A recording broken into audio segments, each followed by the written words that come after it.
यहाँ केवल आप नहीं बैठे हैं, कई देवता विराजमान है सूक्ष्म रूप धारण करके। उन सभी देवताओं को मैं बारंबार प्रणाम करता हूं। आप सभी श्रोता बंधुओं के हृदय में मेरे प्रभु श्री राम जी विराजमान हैं। मैं राम जी को बारंबार प्रणाम करता हूं। एक बार अब निष्ठा से पीछे तक जहां तक आवाज जाए, मैं चाहूंगा कि राम जी की कथा आप बहुत ही आदर से सुने। अभी मुझे कल आदेश हुआ गुरुदेव का कि राम कथा मुझे सुनानी है। जितना भी समय मिलेगा मैं पूरा प्रयास करूंगा कि आपको श्री अयोध्या धाम लेके चलूं। बैठे तो हम टेमर भीटा में है, परंतु हम कथा सुनते सुनते अनुभव करने लगे कि हम श्री अयोध्या धाम में हैं। कौन कौन अयोध्या धाम चलना चाहेंगे? सभी चलना चाहेंगे? बोले अयोध्या धाम की जय हो। चलिए हम श्री अयोध्या धाम की मानसिक यात्रा करते हैं।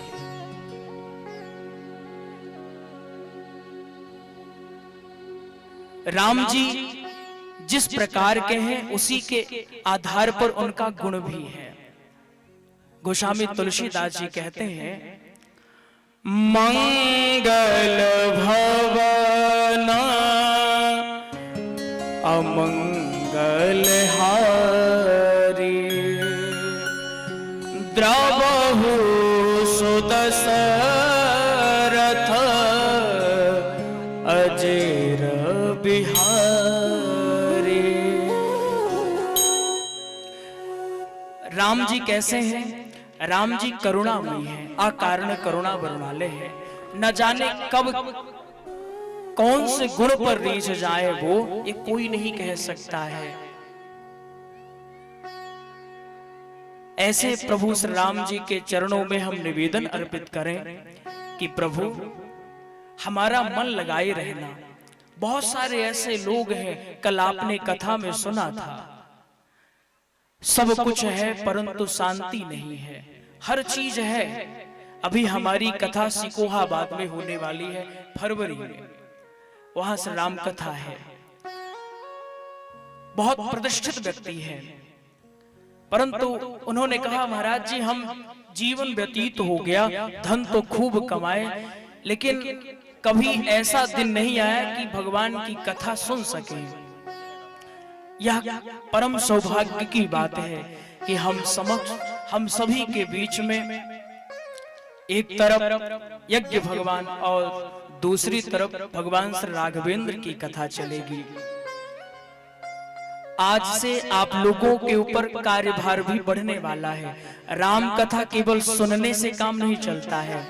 राम कथा जितना आप सुनिए उसका 2 गुना आप समझने का प्रयास करिए, और जितना आपने समझा है उसका 2 गुना आप जीवन में उतारने का काम करिए, और आपने जितना जीवन में उतारा है उसका 4 गुना लोगों को बताने में लगाइए, ताकि आपके साथ जो अन्य लोग हैं वे भी भगवान श्री राम से जुड़ सकें। राम जी की जो पावन लीलाएं हैं यह हम श्री रामचरितमानस के आधार पर समझेंगे। किसके आधार पर समझेंगे? बोलते भी जाना है आप लोगों को, रामचरितमानस। गोस्वामी श्री तुलसीदास जी महाराज लिखते हैं, रामचरितमानस एहि नामा, रामचरितमानस एहि नामा, रामचरितमानस एहि नामा, सुनत श्रवण पाइय विश्रामा, सुनत श्रवण पाइय विश्रामा। जिन ग्रंथ का आश्रय लेकर के हम प्रभु श्री राघवेंद्र की लीला को समझने वाले हैं, उनका नाम है श्री रामचरितमानस। अच्छा, रामचरितमानस का अर्थ क्या हुआ, बहुत ध्यान से समझना। मैं आप सभी को बहुत ही सरल शब्दों में समझाऊंगा। आज हम लोग रामचरितमानस का महात्म समझेंगे। महात्म का अर्थ होता है महिमा जानना। अच्छा, क्यों जानना है महात्मा हमको? ताकि प्रीति हो सके। आप कहीं जाते हैं ना, उससे पहले आपकी बातें पहुंच जाती है। जैसे मान लीजिए आपके घर में किसी का आगमन हो और आपको सूचना मिल जाए कि आपके घर में ये व्यक्ति आने वाले हैं, उनके आने से पहले ही उनकी चर्चाएं चलनी शुरू हो जाती हैं। हम महात्मा इसलिए जानते हैं ताकि राम जी की कथाओं से हमारा प्रेम हो सके। बिना राम जी से प्रेम किए भगवान की कथा हमको समझ में आने वाली नहीं है। और अत्यंत चमत्कारी राम कथा, सुनत श्रवण पाई विश्रामा। ये ऐसी चमत्कारी राम कथा जिसको सुनने से भी लाभ होता है, सुनाने से भी लाभ होता है। विश्रामा अर्थात जब जीव इस जन्म मरण के बंधन से मुक्त हो जाता है, वही परम विश्राम है। ले लट जाती है भगवान श्री राघवेंद्र सरकार में। गोस्वामी तुलसीदास जी कहते हैं कि मैं अपने गुरुदेव श्री नरहरिया दास जी के सानिध्य में बैठ करके जितना भी ज्ञान अर्जन किया हूं, वो सारा का सारा ज्ञान अर्जन मैं आज रामचरितमानस लिखने में लगा रहा हूं। गोस्वामी जी रामचरितमानस लिखने के पूर्व अपने गुरुदेव को बारंबार याद करते हैं। गोस्वामी श्री तुलसीदास जी कहते हैं, मैं पुनि निज गुरु सना सुनी, कथा सुसु कर खेत। मैं पुनि निज सना सुनी, कथा सुसु कर खेत। समुझे नहीं तस बालपन, तब अति रहे अचेत। गोस्वामी जी कह रहे हैं कि मैंने जब अपने गुरुदेव के सानिध्य में राम जी की लीलाओं को सुना था, तब मेरी बुद्धि बहुत छोटी थी। इस कारण से मैं बहुत कुछ समझने में असमर्थ रहा। जरा विचार करें, ऐसा महानतम ग्रंथ लिखने वाले कह रहे हैं कि जब मैंने रचना की तो मुझे कुछ समझ में नहीं आया। अच्छा, जब गोस्वामी तुलसीदास जी को गुरुदेव की बात समझ में नहीं आई, तब इतना महानतम ग्रंथ लिख दिया। अगर पूरी बात समझ में आती तो न जाने क्या लिख देते। आप इन 9 दिनों में राम जी की संपूर्ण लीलाओं को समझते हैं। वही लीलाएं हम इन कुछ दिनों में समझने का प्रयास करेंगे। गोस्वामी श्री तुलसीदास जी लिखते हैं, तदपि कहीं गुरु बारहि बारा, तदपि कहीं गुरु बारहि बारा, तदपि कहीं गुरु बारहि बारा, तदपि कहीं गुरु बारहि बारा। समुझे परी कछु मति अनुसारा,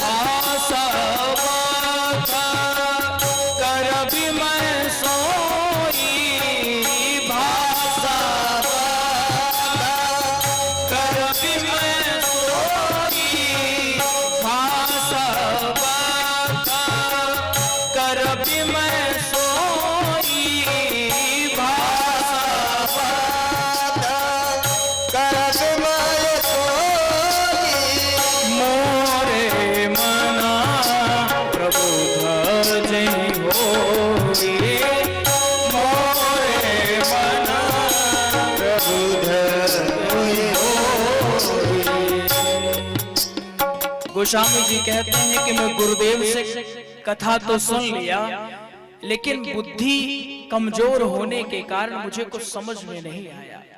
परंतु धन्य है मेरे गुरुदेव जिन्होंने मुझे बारंबार समझाया। एक कथा संकेत देती है कि गुरु और शिष्य कैसा होना चाहिए।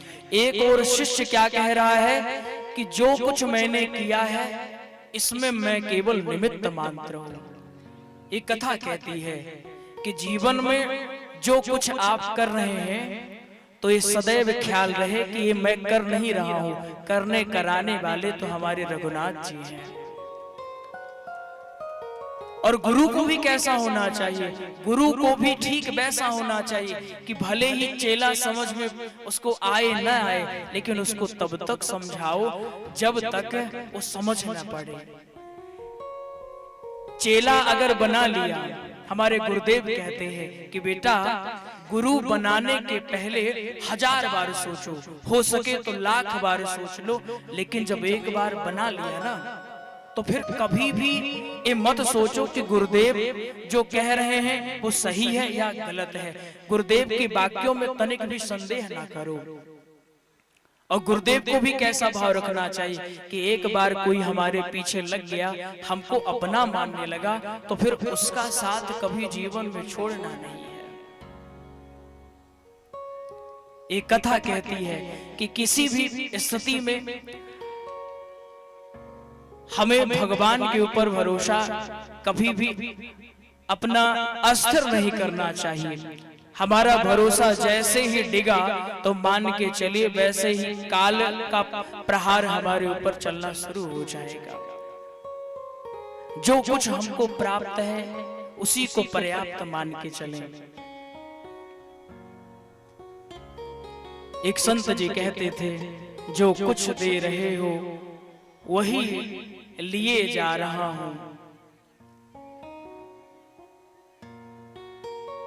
आप ये समझ के चलिए कि राम कथा आप जितने दिन भी सुनेंगे उसको अगर आप कुछ अंश भी जीवन में उतार लिए तो राम कथा सुनने का पूरा लाभ प्राप्त हो जाएगा। आपको कल गुरुदेव जी के वाक्यों में ये सुनने को मिला कि तब तक गुरुदेव का पीछा न छोड़ो जब तक गुरुदेव ना कह दे कि बेटा वो देख वो परमात्मा आ गए, और जब तक गुरुदेव कह न दे कि बेटा वही परमात्मा है तब तक गुरुदेव का पीछा नहीं छोड़ना है। गोस्वामी तुलसीदास जी कहते हैं कि कोई व्यक्ति भगवान का नाम किसी भी तरह ले रहा हो उसका कल्याण अकारण ही हो जाता है। कैसे हो जाता है, एक दृष्टांत के माध्यम से समझिए। जैसे आप ट्रेन में चढ़ते हो और ट्रेन में चढ़ने के बाद ट्रेन चलती, क्या ट्रेन ये देखती है कि आपका मन लगा हुआ है या नहीं लगा हुआ है? क्या ये देखती है? नहीं देखती। कल्पना करें आप चढ़ गए और आपका मन नहीं है कि मैं ना जाऊं, तो क्या आपके मन ना होने से वह ट्रेन रुक जाएगी? बिल्कुल नहीं रुकेगी। जैसे अग्नि का क्या गुण है? जला देना, भस्म कर देना। कोई उसमें कूद जाए और सोचे कि मेरा तो मन ही नहीं है, तो मेरा मन नहीं है तो क्या ये अग्निदेव समझ जाएंगे कि मेरा मन नहीं है? तो एक काम करो, इसको मत जलाओ, इसको छोड़ दो ना, ऐसा नहीं होगा ना। इसी प्रकार भगवान का नाम है। भगवान का नाम कैसा है? वो किसी भी स्थिति में लिया जाए वो भव से पार लगाने वाला नाम है। गोस्वामी जी कहते हैं, भाय कुभाय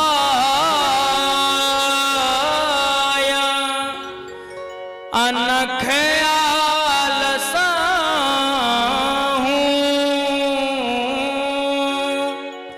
नाम जपत मंगल दिश दस हो सो मेरे सो नाम राम गुण गाथा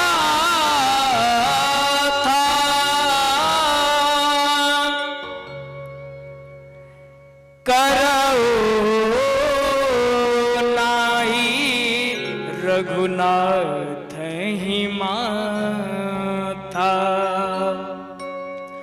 भाय का अर्थ है भाव के साथ। गोस्वामी जी कितना सुंदर संकेत दे रहे हैं। किसी ने पूछा कि महाराज मुझे यह बताइए, आपने कहा है भगवान का नाम लेने से व्यक्ति का उद्धार हो जाता है, तो क्या यह सत्य है? गोस्वामी जी कहते हैं यह सत्य नहीं महाराज, यह अटल सत्य है। अटल सत्य का अर्थ क्या है? जो कभी मिटे ना, जो शाश्वत हो। यह एक ऐसा अटल शाश्वत सत्य है जो कभी भी मिटने वाला नहीं है, कभी मिथ्या होने वाला नहीं है। गोस्वामी जी कहते हैं भाय कुभाय अनख आलस। भाय का अर्थ है भाव के साथ है। आप भाव के साथ भगवान का नाम ले रहे हैं तो भी आपका उद्धार हो जाएगा। कुभाव, भाव रहित तो होकर के भी अगर नाम जप रहे हैं तो भी उद्धार हो जाएगा। अनख, अनख का अर्थ है क्रोध। आप बारंबार भगवान का नाम ले रहे हैं परंतु क्रोध में नाम ले रहे हैं तो भी भगवान कल्याण करेंगे। और आलस्य के साथ यदि कोई नाम लेता है उसका भी कल्याण हो जाता है। क्यों होता है उसका कल्याण? क्योंकि भगवान का काम ही है करुणा करना। इसमें संदेह नहीं है। क्यों कर देते हैं? इसलिए कर देते हैं क्योंकि भगवान का नाम ही है करुणा वरुणालय। आज की कथा में आपने क्या समझा? नाम की महिमा समझा है। आज आपने महात्मा समझा है। महात्मा में क्या समझा है आपने? अच्छा, ये आपको क्यों बार बार कह रहे हैं? ताकि आपकी स्मृति में कुछ अंश बने रहे। घर जाइएगा तो चर्चा यही करिएगा। आप कथा पंडाल में आए हैं इकट्ठा होकर के, लेकिन जब कथा सुन करके जाएं तो एक होकर के जाएं। राम कथा यही कहती है। अच्छा, इकट्ठा होने में और एक होने में बड़ा अंतर है ना? अंतर। आप इकट्ठा हैं, एक दूसरे को नहीं जानते, लेकिन एक कथा आप सभी को एक करेगी। इकट्ठा जैसे पुष्प पड़े हैं, बहुत सारे पुष्प हैं लेकिन क्या काम के? लेकिन जब एक धागा लिया गया और इनको माला बना दिया गया, अब माला बनते ही ये क्या हो गए? एक हो गए। और एक होते ही ये सार्थक हो गए, माला का रूप धारण कर लिए। इसी प्रकार से हम यहाँ पर इकट्ठा होकर के आए हैं, लेकिन कथा सुनने के बाद हमको चाहिए कि हम एक होकर के जाएं।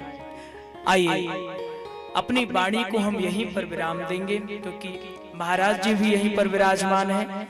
एक छोटा सा भजन, उसके पश्चात कल की श्रृंखला में।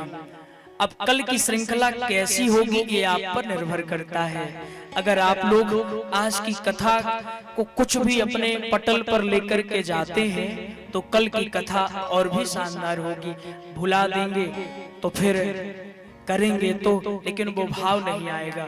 हमारे गुरुदेव कहते हैं कि यदि वक्ता बकता है तो श्रोता भी श्रोता है, और यदि वक्ता बकता है तो श्रोता क्या करता है? सोता है। समझ गए भाव को ना? तो आप श्रोता बन के बैठेंगे तो हम वक्ता बन के बैठेंगे। यदि आप श्रोता बन के बैठेंगे तो हम वक्ता बन के बैठेंगे। आप सभी पर रघुनाथ जी की कृपा बनी रहे। यहाँ मुझे आए 2 दिन हो गया है और आप में से बहुत सारे लोगों से मुझे अनन्य प्रेम मिलता है।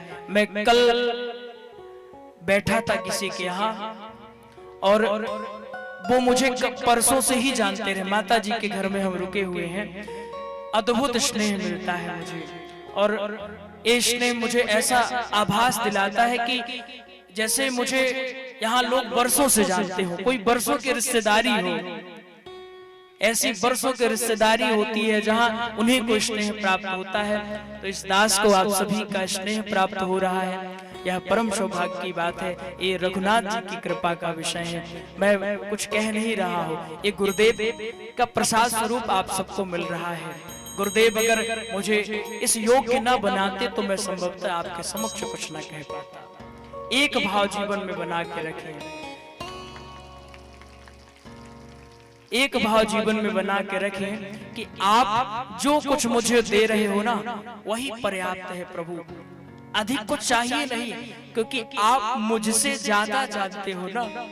जब आप मुझसे ज्यादा जानते हो तो मैं क्यों आपसे फरियाद करूं प्रभु?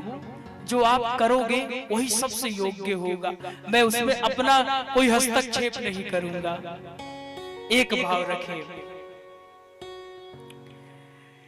तेरा शुक्रिया है, तेरा शुक्रिया है, मुझे तूने मालिक बहुत कुछ दिया है, मुझे तूने मालिक बहुत कुछ दिया है, तेरा शुक्रिया है, तेरा शुक्रिया है, तेरा शुक्रिया है, तेरा शुक्रिया है, मुझे तूने मालिक बहुत कुछ दिया है, मुझे तूने मालिक बहुत कुछ दिया है, तेरा शुक्रिया है, तेरा शुक्रिया है, मुझे तूने मालिक बहुत कुछ दिया है, मुझे तूने मालिक बहुत कुछ दिया है, तेरा शुक्रिया है, तेरा शुक्रिया है, तेरा शुक्रिया है, तेरा शुक्रिया है। और क्या किया है वो भी समझिए। ये जायदाद दी है, ये औलाद दी है,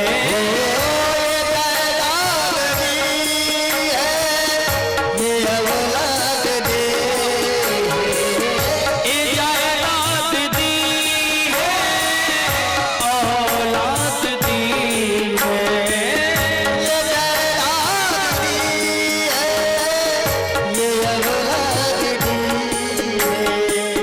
मुझे हर बात इमदाद की है, मुझे हर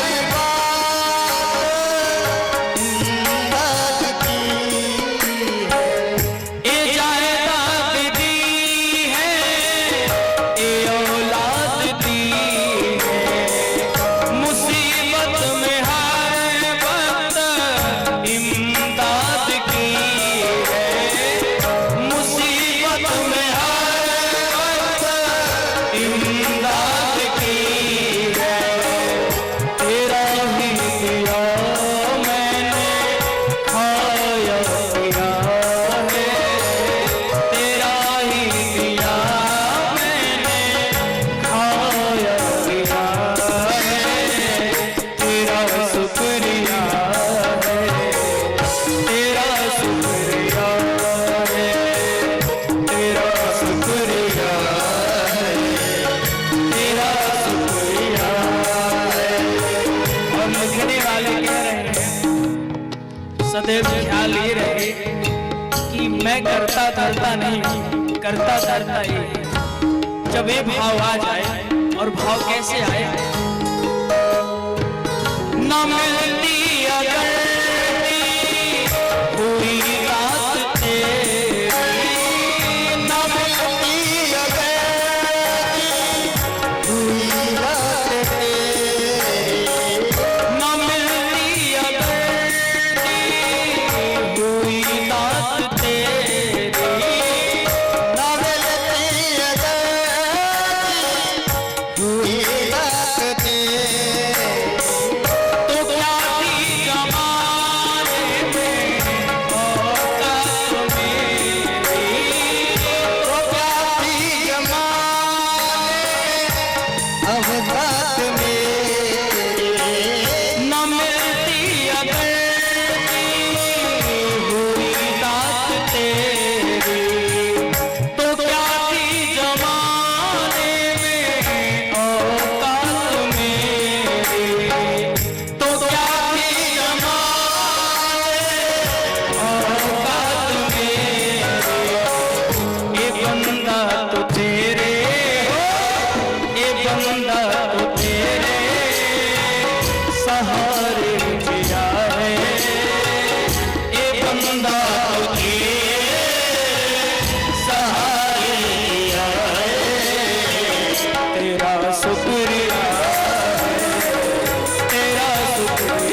शुक्रिया है, तेरा शुक्रिया है।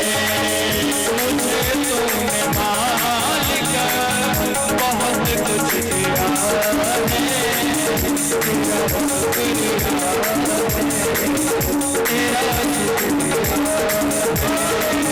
तेरा शुक्रिया है, तेरा शुक्रिया है, तेरा शुक्रिया तेरा